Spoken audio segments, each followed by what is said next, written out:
नमस्कार दोस्तों आप सभी को राहुल गांधी का वो वाकया तो याद होगा जब राहुल गांधी ने साफ तौर पर अडानी अंबानी को लेकर सदन के अंदर घेरने की कोशिश की। वो तस्वीरें दिखाई प्रधानमंत्री मोदी जी के साथ में और बार बार भरे मन से ये कहते रहे हैं कि अगर इतनी हिम्मत है तो मोदी जी भरे मंच पर आएं और अडानी अंबानी का नाम ले।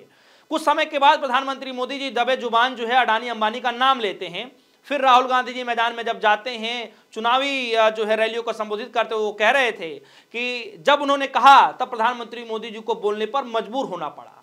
फिर कांग्रेस पार्टी और राहुल गांधी ने साफ तौर पर कहा कि अगर उनकी सरकार आती है तो महिलाओं को सम्मान देते हुए कुछ पैसे देंगे, 8500 रुपए के करीब कुछ पैसे देंगे और जैसे ही वो वक्त आएगा खटाक से जो है पैसे उनके बैंक अकाउंट में जाएंगे बिना किसी लाग लपेट के। यानी खटाखट राहुल गांधी जी का जो ये बयान था उन दिनों बहुत वायरल हुआ था।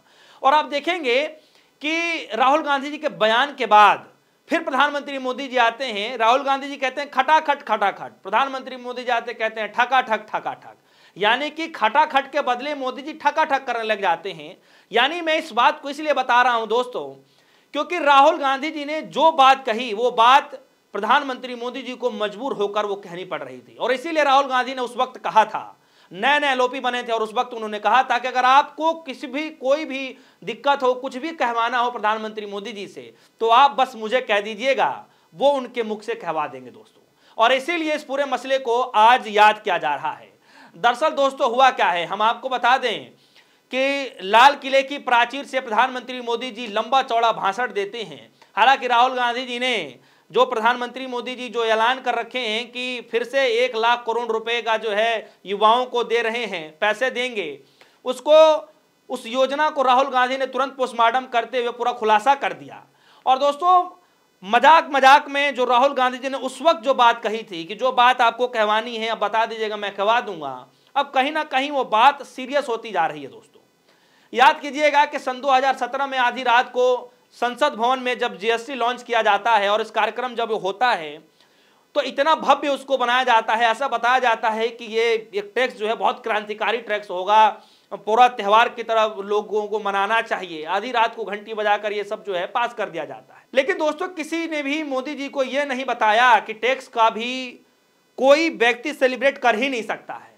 कैसे कोई टैक्स को लेकर सेलिब्रेट कर सकता है? टैक्स तो एक बोझ है, खुशी कैसे कोई मना सकता है? और आज 8 साल बाद 11 साल बाद प्रधानमंत्री मोदी जी और वही निर्मला जी जो लगातार भाजपा सरकार को जो है महिमा मंडन गाती रहती हैं, राहुल गांधी जी की जो पुरानी सलाह थी अब शायद कहीं ना कहीं कैंसिलेशन करने वाली राहुल गांधी की जो सलाह थी, जीएसटी कैंसिल करने वाली जो सलाह थी, कहीं ना कहीं अब वो सरकार को मानना पड़ रहा है दोस्तों।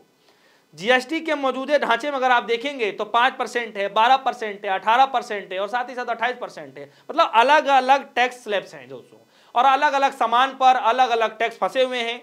लेकिन अब ये खबर है दोस्तों कि सरकार ने इसे काट छाट कर केवल 2 स्लैब्स करने जा रही है, 5% और 18% दोस्तों। लाल किला की प्राचीर से प्रधानमंत्री मोदी जी का लंबा चौड़ा भाषण जिसमें जीएसटी को लेकर के भी ऐलान किया जाता है।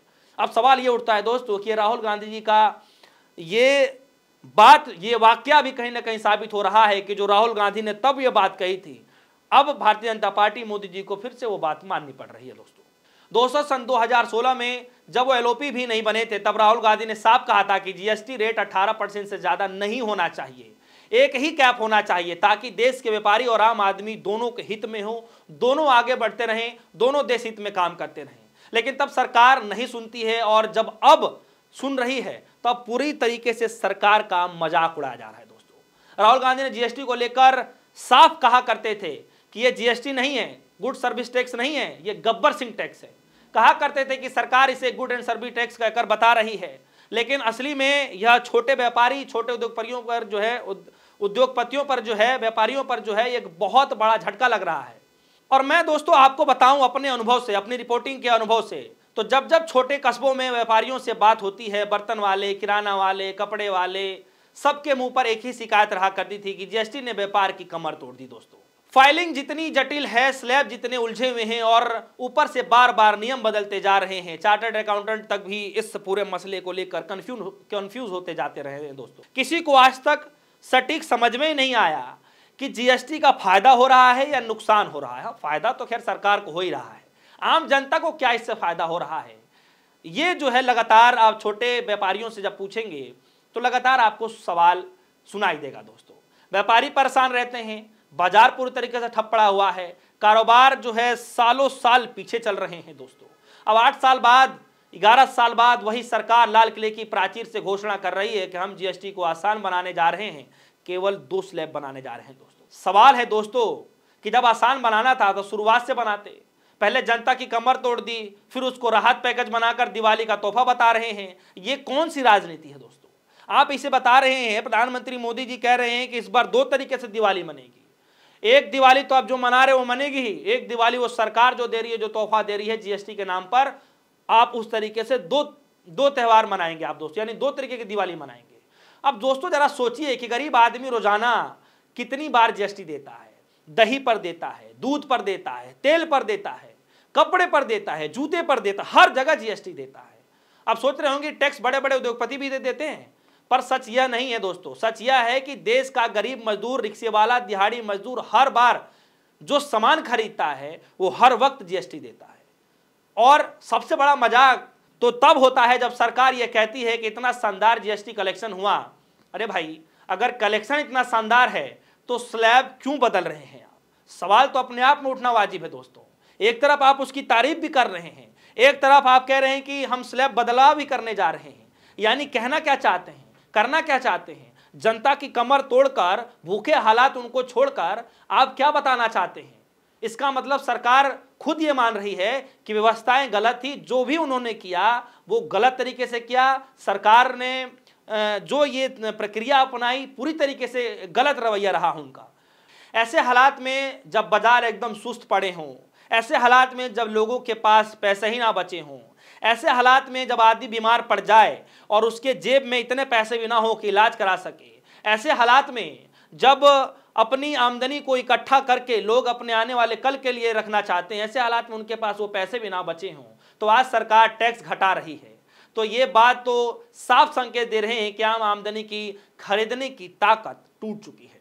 नोटबंदियों ने पहले व्यापारियों की कमर तोड़ी, कोविड ने पहले अर्थव्यवस्थाओं को तबाह किया, और अब जीएसटी ने बची खुची आम लोगों की, आम नागरिकों की कमर तोड़ी दोस्तों। अब प्रधानमंत्री मोदी जी उसी जीएसटी में सुधार करके बता रहे हैं कि हम उन्हें राहत देने जा रहे हैं। तो राहत किस तरीके के दे रहे हैं दोस्तों? पहले खुद टैक्स स्लैब बनाते हैं और अपने ही टैक्स को बता करके और उसमें 2 स्लैब में लाकर कह रहे हैं कि हम आपको छूट देने जा रहे हैं। असली सवाल तो यह है दोस्तों कि 11 साल से जो व्यापारी पिस रहा है उसकी भरपाई कौन करेगा? जिनकी दुकानें जीएसटी के चक्कर में बंद हो गई उसकी भरपाई कौन करेगा? जिनकी कारोबार चौपट हो गए दोस्तों, उनका नुकसान का हिसाब किताब कौन करेगा? और सबसे बड़ा सवाल, क्या टैक्स की कटौती आपके लिए दिवाली का तोहफा है या फिर यह सरकार की मजबूरी है जो आपकी जेब खाली कर चुकी है और वह चाहती है कि फिर से दोबारा बाजार में लौटे और फिर आपके जेबों को अलग तरीके से काटा जाए? तो दोस्तों, तो आप सभी को क्या लग रहा है कि जो मोदी जी ने लाल किला की प्राचीर से ये जो तोहफा देने का ऐलान किया है, क्या यह सरकार की हार है या हकीकत में सरकार आम जनता के लिए कुछ बड़ा करना चाहती है? आप सभी के मन में जो भी कुछ सवाल हैं आप हमारे वीडियो कमेंट सेक्शन में जाकर जरूर बताइएगा। फिलहाल के लिए दीजिए इजाजत। देखते रहिए DSPO न्यूज़। धन्यवाद।